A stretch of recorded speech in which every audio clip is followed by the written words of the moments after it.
dentro do meu coração a um estudo sobre a redenção passa por Israel. A redenção passa por Israel. Então, desde a primeira palavra, mostramos já desde antes da criação do mundo o sentido da legalidade. Deus, de antemão, sabendo que o homem cairia e, por conseguinte, cairia toda a humanidade, porque ele é o pai de toda a humanidade. Adão, a palavra Adão é humanidade. Então Deus, já num plano eterno, desde antes da fundação do mundo, ele projetou algo para legalmente, porque Deus não impõe, Deus não força, Deus não violenta. Tudo de Deus é bem natural, é bem na palavra, é bem tranquilo, tudo Deus faz formoso. Como ele entregou à terra toda a autoridade, o plano do mandato cultural era que o homem reinasse.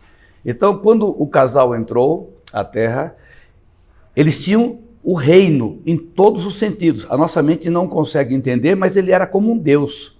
Salmo 8 diz, somos deuses, vocês são deuses, um pouco menor que Deus. Quando vai se explicar esse texto um pouco menor que Deus, parece que está falando de Jesus. Jesus não é um pouco menor que Deus, Jesus é Deus. Ele vem um pouco menor no sentido dele abrir mão, ou pelo menos não usar da sua posição divina, 100% homem, 100% Deus. Então ele precisava trazer um homem entrar. Aí vem o processo de criar um povo, de Abraão, formar uma família, para que entre através de Maria, na plenitude dos tempos, dentro da lei, debaixo da Torá, vem Jesus e realiza o seu ministério. Morre na cruz, sem pecado algum. Esse foi o golpe de mestre do nosso Deus, porque Jesus fala em João 14:30, quando está próximo à sua prisão, ele diz, o príncipe deste mundo está vindo aí, mas ele nada tem em mim. Quando ele fala que ele nada tem em mim, Jesus não poderia morrer, porque só pode morrer quem tem pecado. A alma que pecar, essa morrerá. Então ali já mostra que foi um golpe. A palavra diz Paulo aos Coríntios, se os príncipes desse mundo soubessem, não teriam matado Jesus. Porque a morte de Jesus foi legal para cumprir a justiça e ilegal porque Jesus não cometeu pecado nenhum. Então ele traz sobre ele os nossos pecados e paga a nossa dívida. Isso para mim é fantástico. Mas hoje eu quero falar sobre Jerusalém. Tudo tem a ver com Jerusalém. Tudo tem a ver com Jerusalém. A gente fala muito de Israel, eu amo Israel bastante mesmo, mas meu negócio é Jerusalém. Foi perguntado para mim se eu moraria em Jerusalém. Não, eu não moraria em Jerusalém de forma alguma. Se eu tivesse o privilégio de morar em Israel, estava até falando o cônsul ontem, eu escolheria Haifa. Ele falou, vou morar em Tel Aviv. Porque Jerusalém é o lugar de maior tensão de todos os tempos, do início até o fim. Não é? Ontem o irmão também me falando das cruzadas, eu gosto muito disso, quando Saladino perguntou lá para os cruzados, por quê? Não é isso? Por que Jerusalém? Por nada. Não sei quem falou, não me lembro quem falou, mas eu lembro que Saladin respondeu, Jerusalém é tudo.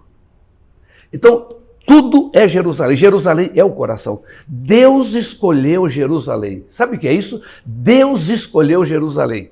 Israel é a nação, Israel é o herdeiro de Deus, Israel é a herança de Deus, mas Deus escolheu Jerusalém. Então, hoje meu trabalho é fundamentar isso. Gênesis 22, de 1 a 19, passado algum tempo, Deus pôs Abraão, lembre-se, tudo começou com Abraão, não foi com Adão, no sentido de resgate, Deus encontra Abraão no mundo politeísta, alguém que é monoteísta, que crê no Deus único, ele faz aliança, não posso repetir isso de novo. Então, agora vamos ver já por que Jerusalém. Passado algum tempo, Deus pôs Abraão à prova, dizendo-lhe, Abraão, ele respondeu, eis-me aqui. Então disse Deus, tome seu filho, seu único filho Isaque, a quem você ama, e vá para a região de Moriá. Sacrifique-o ali como holocausto num dos montes que eu indicarei. Não é assim, pega seu filho, leva ali numa montanha ou em cima de uma pedra e mata para mim. Não, leva num monte que eu vou te mostrar, e não é perto. Na manhã seguinte, Abraão levantou-se e preparou seu jumento, levou consigo 2 dos seus servos e Isaque, seu filho. Depois de cortar lenha para o holocausto, partiu em direção ao lugar que Deus lhe havia indicado. No terceiro dia de viagem, 3. No terceiro dia de viagem, Abraão olhou e viu o lugar ao longe. Disse ele a seus servos: fique aqui com o jumento, enquanto eu e o rapaz vamos até lá. Depois de adorar, voltaremos. Depois de adorarmos, voltaremos. Abraão pegou a lenha para o holocausto e colocou nos ombros do seu filho Isaque, e ele mesmo levou as brasas para o fogo e a faca. E caminhando os dois juntos, Isaque disse a seu pai Abraão: meu pai? Sim, meu filho, respondeu Abraão. Isaque perguntou: as brasas e a lenha estão aqui, mas onde está o cordeiro para o holocausto? Respondeu Abraão: Deus mesmo há de prover para o holocausto, meu filho. E os dois continuaram a caminhar juntos. Quando chegaram ao lugar que Deus havia indicado, Abraão construiu um altar e sobre ele amarrou a lenha. Sobre ele amarrou seu filho, Isaque, e colocou sobre o altar. Então Abraão amarrou o filho. Imagina o pai amarrando o filho e vai matar. E o filho sabe que vai morrer e não reage. Então estendeu a mão, pegou a faca para sacrificar seu filho. Ou seja, já tinha tomado a decisão de matar Isaque. Mas o anjo do Senhor, e anjo com letra maiúscula, não é um anjo da hierarquia angelical, é o anjo da aliança, é aquele que encontrou-se com Jacó. Esse aqui é uma teofania, é Jesus pré-encarnado, porque é ele que tinha que estar ali.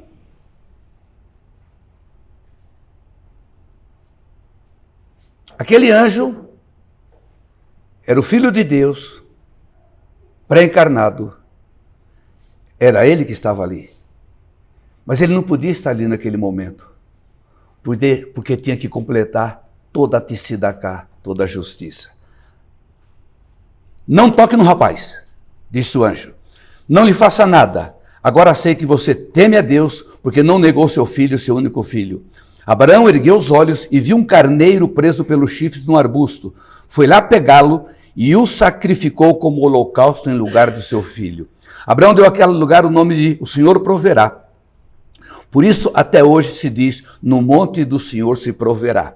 Nós usamos essa palavra sempre para nós, no sentido Deus vai prover, Yahvé Irê, ou Yahvé Jiré, o Senhor proverá. Sim, mas a priori não é isso. O Senhor proverá o sacrifício. Pela segunda vez, o anjo chamou do céu Abraão e disse: juro por mim mesmo, declara o Senhor, que por ter feito o que fez, não me negando seu filho, único filho, esteja certo de que o abençoarei, farei seus descendentes tão numerosos como as estrelas no céu e como as areias da praia. Sua descendência conquistará as cidades dos seus inimigos, e no meio dela todos os povos da terra serão abençoados, porque você me obedeceu. Então Abraão voltou com seus servos, juntos partiram para Berseba, onde passou a viver. Monte Moriá, o pai Abraão vai sacrificar o Monte Moriá. Vou falar bem devagar. Deus escolheu, desde a eternidade, o lugar central do palco de todos os acontecimentos redentivos. Não é escolheu ali, aquele salão estava vazio, o aluguel estava mais barato, ali era melhor para o fluxo de veículos, de pessoas. Não tinha nada, era absolutamente deserto, era terra. Caminhou, aquele monte, Monte Moriá, vai num lugar, e naquele lugar já está o carneiro, tipificando que o Filho de Deus já estava pronto. Não mata seu filho porque não é ele. Isaque é um tipo de Jesus. Tanto como eu disse ontem, quando Jesus pegou o pão, Isaque é um tipo do Messias, porque nesse momento ele é identificado com o Filho de Deus. Ele é identificado porque Abraão é Deus. Abraão, pai de uma multidão. Avrão, pai grande, pai de multidão. Mas Abraão, Avraham, que termina com M, é plural, pai de uma multidão. Então ali Abraão é pai. Pai Abraão. Tu és maior que o nosso pai Abraão? Maior que o nosso pai Abraão. Abraão representa Deus. Isaque é a figura de Jesus Cristo. E ali é marcado o lugar. Aquele lugar é onde a gente vai todos os anos, ou todas as vezes que nós subimos a Sião. Vamos a Sião, nós vamos ao Monte Moriá. O pai Abraão marca, ali mostra o lugar. Quando é o pai que vai formar Israel, Abraão, Isaac, Jacó, Jacó com as 12 tribos, agora vem a história de Jacó. Gênesis 28, porque agora é que se formam as tribos, agora é que vai nascer as famílias, agora de uma tribo é que vai nascer o descendente. Gênesis 28, de 10 a 22. Jacó partiu de Berseba, olha lá, Berseba, sai lá de Berseba, Jacó partiu de Berseba e foi para Harã. Chegando a determinado lugar, Jacó não está indo com GPS, Jacó não está indo com escrito, olha, você passando num lugar, naquele lugar, não, Jacó está seguindo, Jacó está caminhando, Jacó está fugindo. Chegando a determinado lugar, parou para pernoitar, cansou, foi dormir, não tinha hospedaria, dormiu no relento. Porque o sol já havia posto. Tomando uma das pedras dali, usou-a como travesseiro e deitou. Eu não sei como é que ele dormiu, usou pedra de travesseiro, que a gente disputa em casa o meu travesseiro. Não sei como alguém muda. A pastora Márcia, ela arruma o quarto, mas alguém vem, vou repreender, e pega o travesseiro dela, eu estou quase dormindo, ela tira a minha cabeça para pegar o travesseiro dela, porque é mais fácil. Agora imagina uma pedra. Se fosse a pedra, ela não ia deixar. Uma pedra de travesseiro. Ele pega uma pedra, não é qualquer pedra.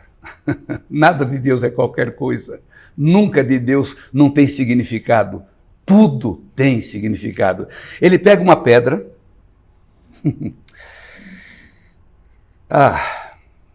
E usa como travesseiro e deitou-se. E teve um sonho, no qual viu uma escada apoiada na terra, o seu topo alcançava os céus, e os anjos de Deus subiam e desciam. Só sobe quem já está aqui. Os anjos não vieram ali só para ele ver. Não. Os anjos já estavam ali, guardando aquele lugar. O fato dos anjos subirem e descerem é troca de guarda. A troca de guarda acontece sempre à noite. O sonho de Jacó não foi sonho, foi visão. Ao lado dele estava o Senhor.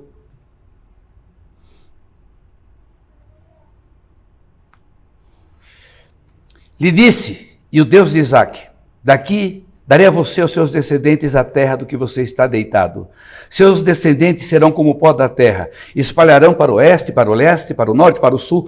Todos os povos da terra serão abençoados por meio de você e da sua descendência. Eu estou com você, cuidarei de você, aonde quer que vá. E o tirarei e o farei voltar à terra. Não o deixarei enquanto não fizer o que prometi. Anjo pode fazer esse tipo de promessa? Quando Jacó acordou do sono, disse, sem dúvida, o Senhor, agora aqui estão todas as letras garrafais, né? Neste lugar, mas eu não sabia. Tive medo e disse, temível este lugar, não é outro, senão a casa de Deus, e esta é a porta do céu. A Bíblia diz que é necessário, antes de condenar uma pessoa, ter pelo menos 2 ou 3 testemunhas. A Bíblia diz, tudo se estabelece pelo conselho de 2 ou 3 pessoas. Um só não funciona, não tem legalidade. Precisava de 2. Primeiro, Abraão, o pai. Agora, o pai Jacó, que vai ser verdadeiramente o pai por causa dos filhos, ele agora, biblicamente, ele confirma o lugar. Aqui ele já nem tem noção lá do que aconteceu com o avô. Este aqui é a porta dos céus. Ali é um portal. Esse é assunto que não é próprio para agora, mas o mundo tem portais. Portais são lugares de conexão mais forte com o reino espiritual. Portais malignos, um lugar que você vê que prevalece acentuadamente um tipo de pecado, lugares que são diferentes pela atmosfera. Então Jerusalém é o maior portal. Se você for a Roma, você vai encontrar portais que você Pastora Márcia foi, quando entrou lá pela primeira vez em Roma e passou na igreja de Todos os Santos, na porta não conseguiu entrar por causa da opressão. Quando já fomos juntos, já não estava só, já era um profeta e um apóstolo. Entrou, saiu em paz, porque a gente tem autoridade para estar dominando nos portais, que nós somos filhos do rei, nós somos representantes de Jesus. Então são portais. Belém é um portal. Do Brasil são vários portais. Brasília, claro que Brasília é talvez o maior portal do Brasil e outras cidades do Brasil. Então só para dar um pano de fundo, então ali é o portal, ali é o toque dos céus na terra. Na manhã seguinte, Jacó pegou a pedra que tinha usado como travesseiro, colocou-a em pé, aquela pedrinha, derramou óleo sobre o seu topo, deu o nome de Betel, casa de Deus. Aquele lugar, embora anteriormente chamava-se Luz, mudou o nome do lugar. O que eu disse ontem? O nome fala do destino profético. Então Jacó fez um voto dizendo: se Deus estiver comigo, cuidar de mim nessa viagem que estou fazendo, para prover-me comida e roupa e levar-me de volta em segurança à casa de meu pai, então o Senhor será o meu Deus. E esta pedra que hoje eu coloquei como coluna servirá de santuário de Deus. E de tudo que me deres, certamente darei o dízimo. Uma pedra espiritual, um lugar espiritual. Esse lugar é o lugar que toca o céu. Hebreus capítulo 11, tudo bem até aqui? Estherzinha já está anotando perguntas aí? Hebreus capítulo 11. Agora nós vamos encontrar aqui a força de Abraão, que nós temos que... De Abraão. A força de Abraão que nós temos que ter se nós nos consideramos visionários. Diz assim, Hebreus 11:8, pela fé, Abraão, quando chamado, obedeceu. Primeira coisa, obedecer. Condição sine qua non. Não tem nada com Deus se não tiver obediência. Obediência é incondicional, sem negociar. É obedecer. Sem entender. Se querer entender, não faz. Se quisermos analisar, a gente não toma decisão, não se move do lugar, porque nós queremos segurança, nós queremos uma certeza, um plano de garantia. E normalmente Deus pede o que nós não podemos segurar e queremos segurar. Ele pede o que nos é precioso. Pediu Isaac, me dá o teu melhor.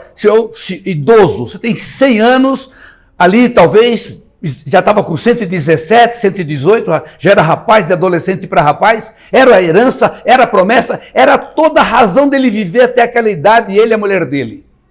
Mata teu filho. Isso vai marcar a nossa vida desde o nosso nascimento, na fé, até o resto da vida. Quando entregamos a vida, tem a família, tem os parentes, você vai ter que renunciar.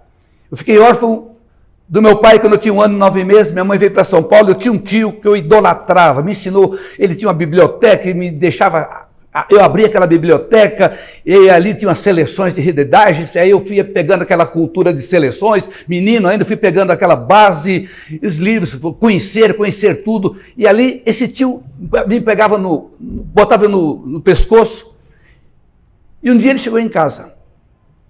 A casa estava limpinha, ele entrou, era final de Natal. Ele falou assim, eu amava. O nome dele, inclusive, é Francisco. É Francisco. Escuta, aqueles crentes vêm aqui hoje? Vem. Olha, é o seguinte, eles ou eu? Eu falei, eles, tio. Ele pegou o paletó, nunca vou esquecer a cena, que ele gostava do paletó, ele fez assim. Eu fui até a janela do sobrado, era um sobradinho, fiquei olhando ele ir embora. E a última vez que eu vi, ele estava morrendo, evangelizando, e ele blasfemando a respeito de Jesus. Primeiro lugar que a gente vai ter que renunciar. Não tem fazer média. Minha mãe, meus irmãos, hoje são. Mas quando eu me converti, você é louco, você tem seu temperamento. No emprego, a grande crise de 80, chega para... demite um monte de gente, poucos sobram, a igreja me chama para dar tempo integral. Na diretoria, você está louco? Você está doido? Que história é essa? Poderia falar outras coisas, como minha esposa, que renunciou tudo. Entregar não é mais ou menos. Não é entregar o que está quebrado ou você quer trocar por outra coisa melhor. Entregar é o teu melhor. E não só vai ter custo para você, vai custar a tua dignidade. Porque todos vão ver você como fracassado, como que alguém que não prosperou, não soube fazer dinheiro. É muito sério o que é uma entrega. Veja agora o exemplo de Abraão. Pela fé, Abraão, quando chamado obedeceu, dirigiu-se a um lugar mais tarde que ele receberia como herança, embora nem soubesse para onde estava indo. Com Deus você não sabe para onde está indo. Vai, para onde? Onde é que é? Quero você de missionários. Aonde? Na Suíça? Não, no Congo, Angola. Me lembro que estava na Suíça uma vez e brinquei com um colega aqui do Brasil, falei, rapaz, Deus bem que podia me chamar para a Suíça. Ele falou, que tal para a África?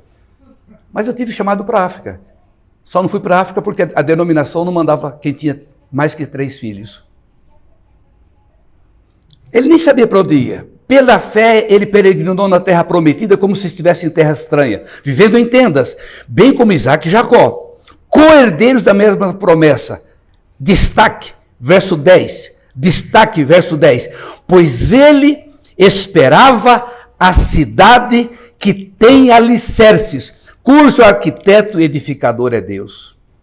Num determinado momento, Deus deu para ele a visão da Jerusalém. Ele viu, ele falou, ele era rico, ele podia construir a sua tenda em Betel, ou em Ai, que era pecaminosa para salvar. Não, ele colocou a tenda entre Betel e Ai. Ele ficou sendo o intermediário, o homem hospitaleiro. Abraão era hospitaleiro, era um lugar que não tinha água, ele teve o seu poço. Um dos maiores dons que o judeu entende e nós brasileiros não entendemos é que ser hospitaleiro é um dos desejos de Deus. Era tão sério isso que a pessoa arriscava a família, como no caso de Ló, quando houve ataque daquele anjo que era Jesus. Não, os anjos que estavam com Jesus, quando vai falar com Abraão do filho, ele falou, tem minhas filhas aqui. Não. No Levita, quando queriam abusar da mulher do Levita, e aquele ancião falou, porque eles estão dentro da minha casa, não pode. Então é tão séria a hospitalidade que hospedam-se anjos sem saber. Eu não sou anjo, nem Márcia, mas a Ricelma tem um dom na hospitalidade. E não é só a mim, eles têm um dom, não é porque estão aqui não, eles têm um dom. Não conheço ninguém que abre a casa assim, enche de gente e fica, vai embora. Isso é um dom, isso é coisa lá de judeu que entende que é isso. O dom da hospitalidade. Mas Abraão, pela fé Abraão, também a própria Sara, apesar de estéril e avançada em idade, recebeu poder para gerar um filho, porque considerou fiel aquele que havia feito a promessa. Assim aquele homem, já sem vitalidade, originários e descendentes tão numerosos como as estrelas do céu, igreja, e incontáveis como a areia da praia da terra, Israel. E pulando para o verso 16, para ganhar tempo,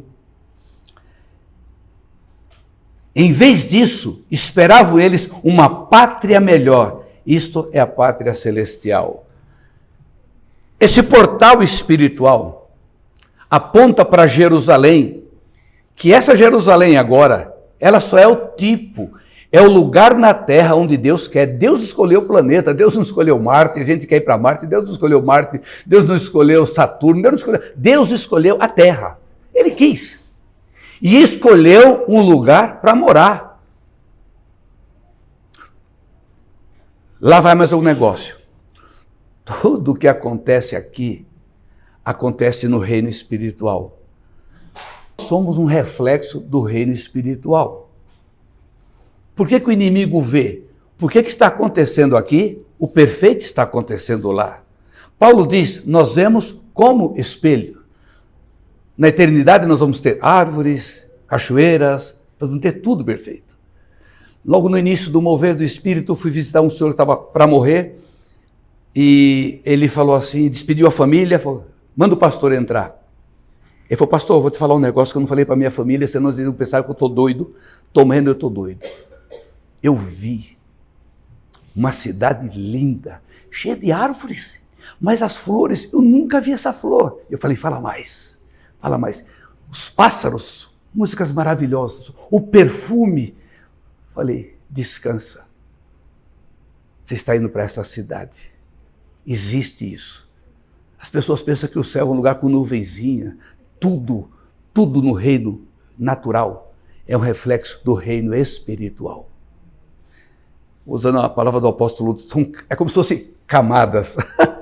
Camadas. Nós estamos caminhando e está acontecendo. Por que Jesus fazia o que viu o Pai fazer? Jesus viu o Pai curar um cego. Jesus viu o Pai curar um paralítico. Não tem cego nem paralítico na eternidade. Mas ele via o que era o projeto do Pai. O Pai não projetou cego, o Pai não projetou paralítico. Ele viu o homem perfeito, como vai ser a nossa história na eternidade. Por que Jerusalém? Salmo 122.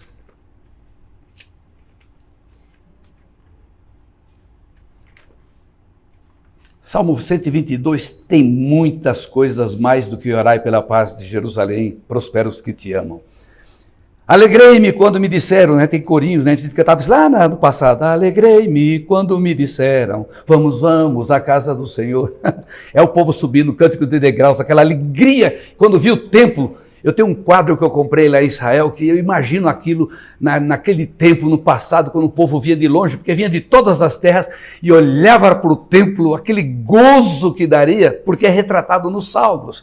Alegrei-me quando me disseram, vamos à casa do Senhor, nossos pés já se encontram dentro das suas portas, Jerusalém, porque tem aquela grande porta para entrar, hoje chamada Porta dos Gentios. Jerusalém está construída como cidade firmemente estabelecida, e agora começa a entrar no sobrenatural. Para lá sobre as tribos do Senhor, para dar graças ao Senhor, conforme os mandamentos dados a Israel. Lá estão os tribunais de justiça, os tribunais da casa real de Davi. Lá estão os tribunais.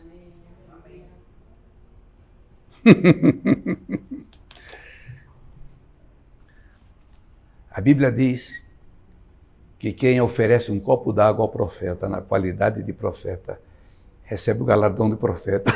Mas não era para a senhora não, pastor. Era para outro. Lá estão... Eu vou apanhar em casa. Pastor, interceda por mim, pastor.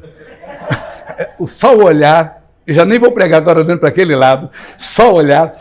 Quando o povo subia para Jerusalém, ali tinha todos os tribunais, porque ali é a casa real.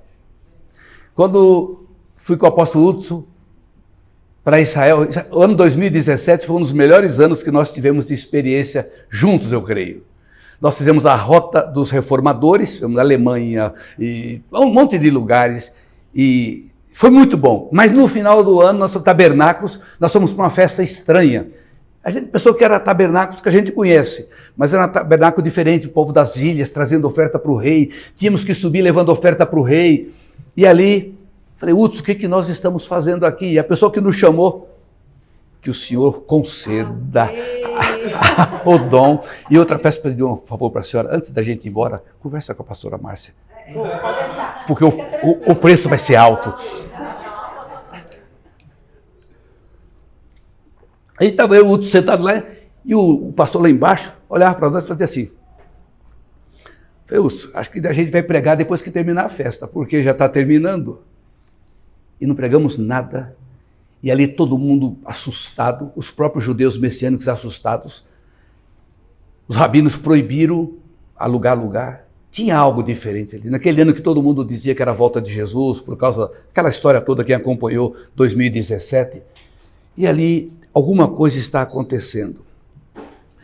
E tem um líder rabino que, inclusive, é um amigo nosso. Ele conta, olha, nós fomos procurados de supetão por esse povo das ilhas. Isso aqui não foi programado.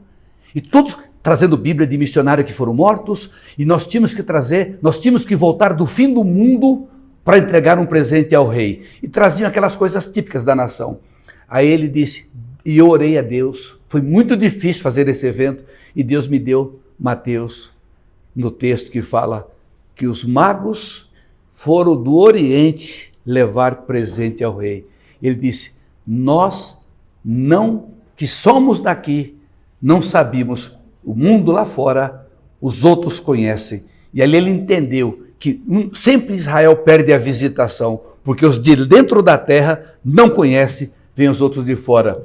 E ali eu falei, apóstolo Lúcio, eu creio que alguma coisa começou. Eu falei com alguém sobre isso ontem, sobre julgamento. A gente pensa que o julgamento vai todo mundo no tribunal, na nossa cabeça como funciona, mas Deus tem a maneira de trabalhar. Eu disse, apóstolo Lúcio, eu creio que começou o julgamento das nações. E nós voltamos apavorados, lembra? Apavorados, temos que orar, porque naquele momento, e ali ele explica, bode, quando a Bíblia fala bode e ovelha, não está falando de gente. Crente ovelha, crente bode, às vezes a pessoa brinca, né? Bode, não. Bode e ovelha são nações. A nação que é alinhada com Israel é ovelha. A nação que não é alinhada com Israel é bode. Então, nós estamos desesperados, voltando, meu Deus do céu, tem que a próxima pessoa que assumir, linkar nosso país novamente. E foi linkado.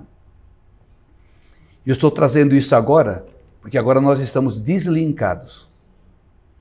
E se estamos em julgamento das nações, tem a ver com Jerusalém, porque já não é mais Jerusalém, é a Sião. Porque quando voltar o reino estabelecer na terra, é lá em Jerusalém. É de lá que será o governo das nações. A palavra sairá de Sião. Que mitzion tece Torá, é o corinho gostoso, né? De Sião sairá a lei, a palavra. Tudo está lá. A lei é um portal. Hoje, tipifica o lugar onde o Messias vai reinar. Então é essa tração de ódio e de amor que a gente nem compreende. Então, Jerusalém é o lugar dos tribunais. Alegrei-me quando me disseram, vamos à casa do Senhor, nossos pés. Bom, orem pela paz de Jerusalém. Vivam em segurança aqueles que te amam. Só basta amar. Só basta amar.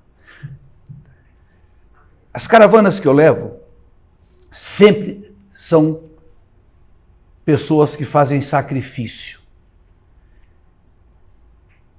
Professores passam 2 anos pagando.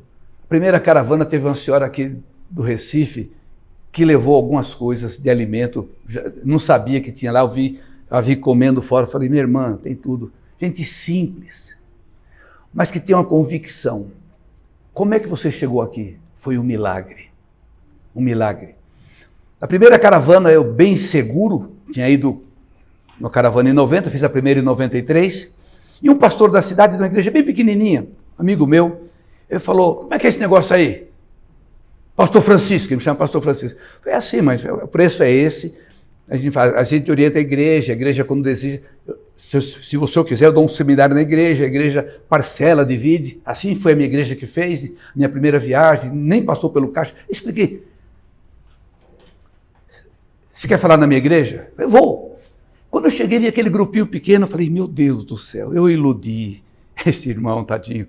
Eu fiquei preocupado, bem simples, e preguei com todo de Israel. A semana seguinte ele falou, pastor, essa caravana é séria? Eu falei, é. Quanto paga para entrar? Eu falei, $200 a inscrição. Eu falei, ai meu Deus. Aí porque a igreja fez uma feijoada, eu falei, meu Deus do céu, feijoada. Eles mesmos entregaram, eles mesmos compraram. Eu falei, Deus do céu, eu vou acabar com a fé daquele irmão. Encontrava com ele nas ruas de Valinhos. Pastor, essa caravana vai sair? Vai, irmão, vai dar tudo certo. Nós estamos indo. Bom, para encurtar, por causa do tempo, até hoje, foi a única caravana que a igreja levou seu pastor de ônibus até o aeroporto de Guarulhos. A igreja fez um enxoval e Deus é detalhista. Uma menina falou, pastor, eu esqueci de dar escova de dente lá no aeroporto. Eu estava dizendo lá para o cônsul ontem que eu era apaixonado pelo hotel Jerusalém Gate.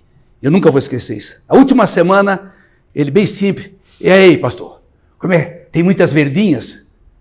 Eu falei, rapaz, aqui já está ralinho, estou segurando para controlar os dólares. Ele meteu a mão no bolso, tirou $100 e me abençoou. Na Viraí, pastor não devia ir, incrédulo. Eu pregando, ele dando risada. Por isso que eu falo sempre com a mulher. Quando tem que tomar decisão, fala com a mulher. E ela me chamou para tomar...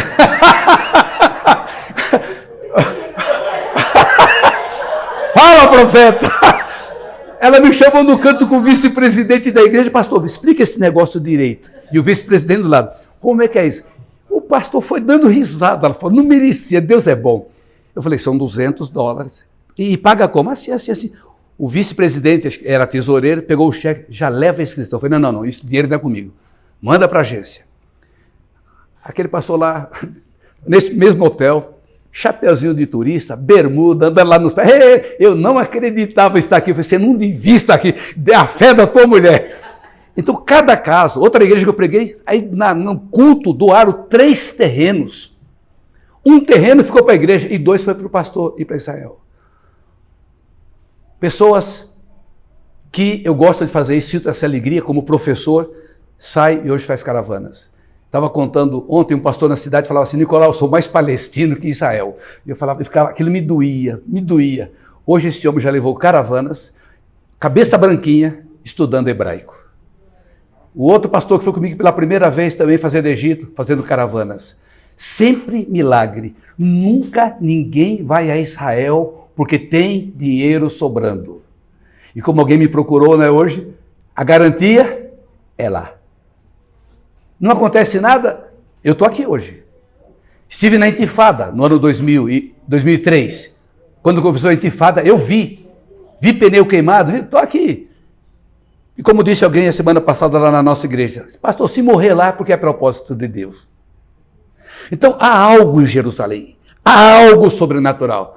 Nicolau, você é fanático? Sou. Sou controlado, mas já que mandaram eu falar, eu falo. Jerusalém tem mistério. Jerusalém, ela é simplesmente a cidade eterna. Porque a outra Jerusalém vai ter que ter as mesmas medidas. A diferença é que essa Jerusalém de ouro, esse ouro que a gente vê sai à noite, aluga lá o ônibus e sai à noite, as luzes batem naquelas pedras, parece ouro. A outra, ela vai descer, toda de ouro e com ruas de ouro. Apocalipse 21, de 1 a 9.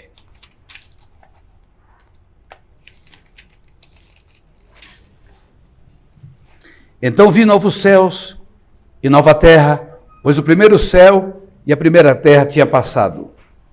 E o mar já não existia. Não precisa de mar. Os demônios já estão todos no lago de fogo. Não precisa ter chave no abismo. Vi a cidade santa, a nova Jerusalém, que descia dos céus, da parte de Deus, preparada como uma noiva adornada para o seu marido.